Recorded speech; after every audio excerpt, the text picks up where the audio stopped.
Hi book besties, welcome back to my channel. If you guys are seeing my face for the first time, hi, my name is Maya and I like to talk about books here on the internet.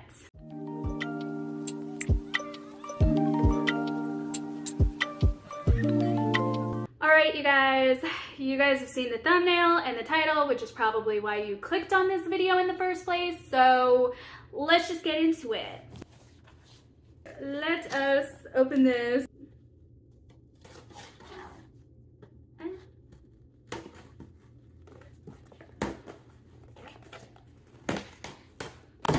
May not hit my face right now.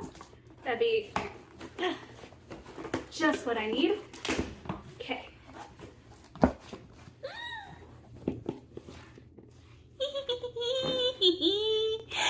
I am so excited. What did I get? Probably my favorite of the bunch, Heartstopper Volume 5 by Alice Oseman. If you guys don't know, I had gone on a binge for the first 3 volumes, back-to-back days of reading the first 3 volumes, and then it took me 2 days to finish Volume 4 because it wrecked my soul a little bit, and I think I found my favorite quote of the year so far of all of the books that I have read. Yeah, I think I did, and I am hoping to finish out these series by the end of this month. This next one makes me laugh so hard. I am very, weak to consumerism. I got The Raven Boys by Maggie Stiefvater.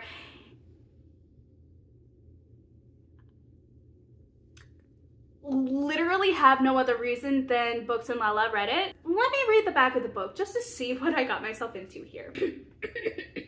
There are only 2 reasons a non-seer would see a spirit on St. Mark's Eve. Oh, okay. Paranormal. Love that for us. Either you're his true love, ... or you killed him. I'm hooked. Let's keep reading. Every year, Blue Sargent stands next to her clairvoyant mother as the soon-to-be dead walks past. Blue never sees them. Until this year, when a boy emerges from the dark and speaks to her. His name is Gainsey, and he's a rich student at Aglion By? We have established that I don't know how to speak today, so please give me grace on this. And let me know what it actually is in the comments if you've read this and know how to pronounce things. Which is everybody, other than me, today, apparently. Oh my goodness. Anyway, Blue has a policy of staying away from Aglion boys, known as Raven Boys. They can only mean trouble. But Blue is drawn to Gainsey in a way she can't entirely explain. He is on a quest that has encompassed 3 other Raven Boys. Adam, the scholarship student who resents the privilege around him. I feel like I will like this one. Ronan, the fierce soul whose emotions range from anger to despair. That's not funny. I mean, yeah, it kind of is. They're fictional. Alright. And Noah, the taciturn watcher who notices many things but says very little. For as long as she can remember, Blue has been warned that she will cause her true love to die. Dark. She doesn't believe in true love and never thought this would be a problem, but as her life becomes caught up in the strange and sinister world of the Raven Boys, she's not so sure anymore. I have so many questions. It sounds intriguing though, so I will take it. I will. I'm confused because she sees a spirit and talks to him, but then it makes it sound like there's a school in the natural world, but clearly there are spirits, but she's warned against them. She knows that they exist, but but if she's never seen that before, then why is she seeing it? I have so many questions. The book will answer them for me, obviously. It's an elevator pitch, but I'm still confused by it. Anyways, the next 2 books I got because I got it because of Ashley Hart's reading, okay? I was intrigued by certain recommendations, and so of course I bought these books, and I had credit, okay? I wasn't gonna not spend the credit on books, let's be honest. So yeah, so I got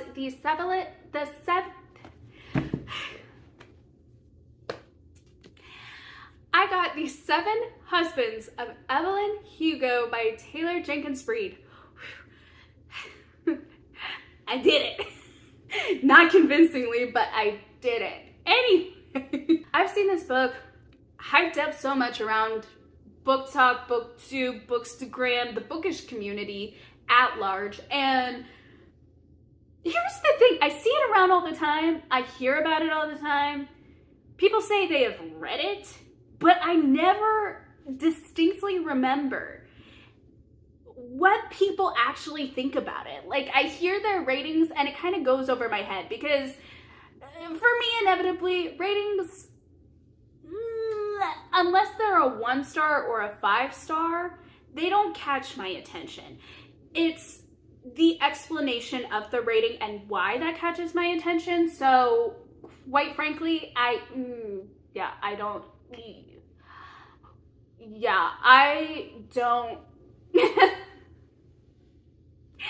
I don't remember it. But I remember the books. I seriously, I feel like I black out all of the ratings and the reviews. I don't remember a single dang rating that anyone has said or their thoughts on it even. I just hear that people have read it and I see it around all the time, and this book like taunts me every single time I go into Barnes & Noble, but I don't pick it up for whatever flippin' reason. And maybe it's because I do keep seeing it around, but I don't remember anything about it where I'm like, is it really that good? Or is it truly just that lackluster? But I have no idea. So finally I picked it up, and we're gonna see if I like it or not. But first, let's read the sales pitch on the back, because who knows, maybe I'll regret this decision before I even start reading, or maybe I will predict this is my next 5-star read. We are hoping for the latter because positivity over here. So let's see what it says. Reclusive Hollywood icon Evelyn Hugo is finally ready to tell the truth about her glamorous and scandalous life. Oh, this is not the book that I thought it was. There's another book that's kind of like this. I think it's a 7.5 title. Not gonna lie though, I'm a little nosy. I like the mess.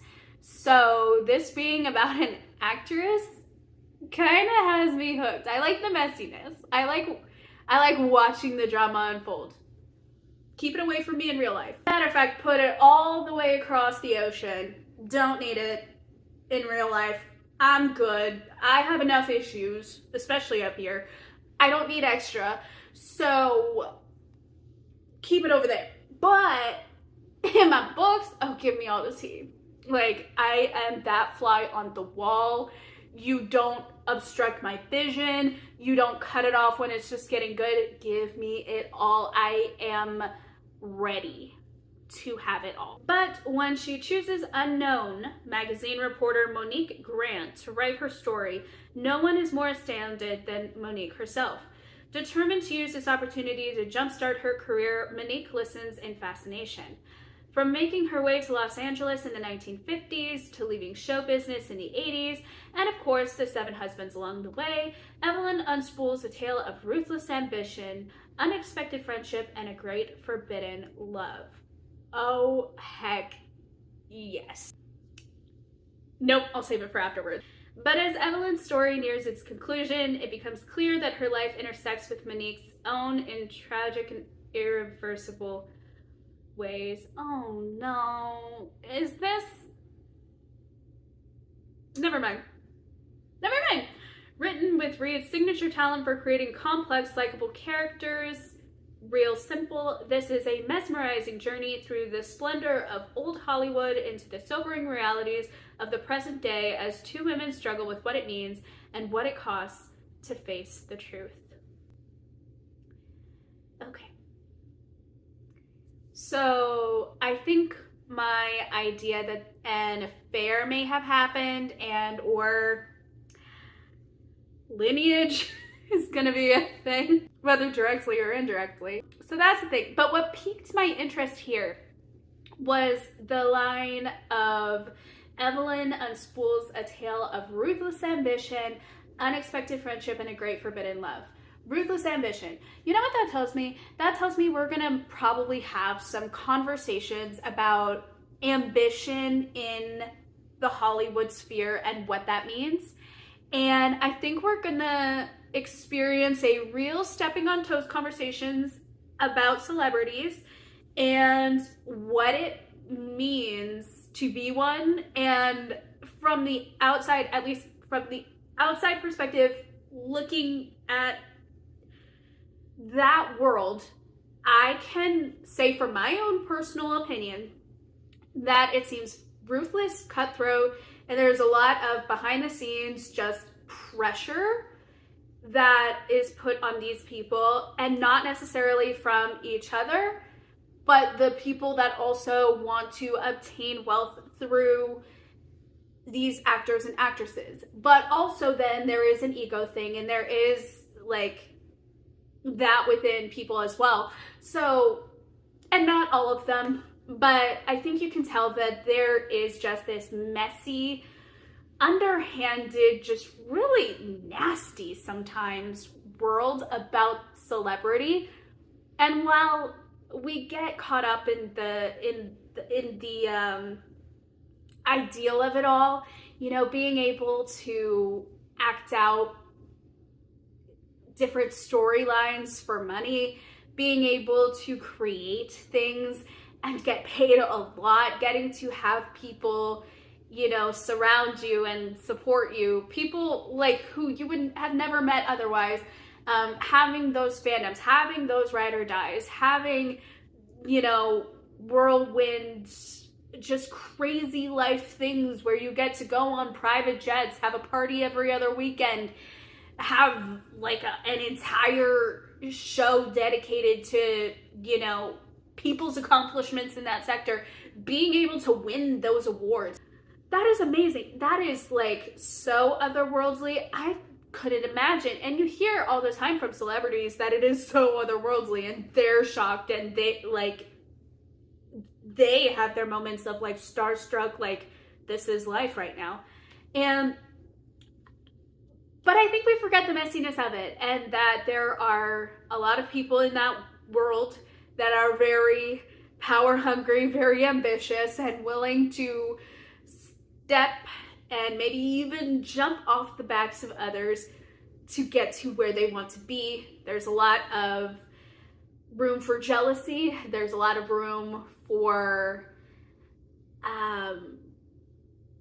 mess and drama, and just a lot of unnecessary talking down and being mean and rude, and it's just a mess. So I'm guessing that there may be conversations about that in here, and I am quite frankly so ready to have that, because while yes, I love the mess and I love all of the fictional elements of it, I also like those elements where you really kind of get the voice of the author a little bit and their true thoughts and feelings about the worlds and the systems within the worlds that were created. Because this came out of your mind, yes, but then also it's like you see this perspective. That doesn't mean that you always approve of the perspective. Many an author can tell you, we write things that we don't always approve of. I mean,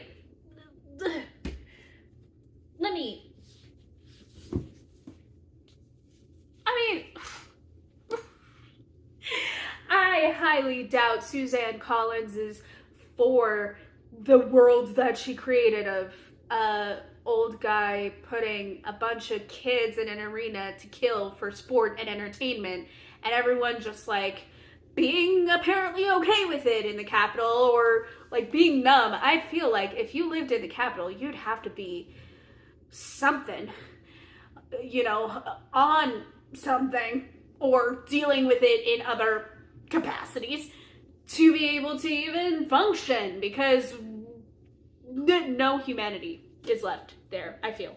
So, my personal opinion, okay, allegedly, I know it's a book, but still, allegedly. And so, there are worlds that we have that, you know, authors probably don't condone. More than likely don't. If they did, I'd be slightly concerned. So, but the conversation is there, and it needs to be had, and it needs to be shown, because this is the way of the world there, but like also parallel that to our world.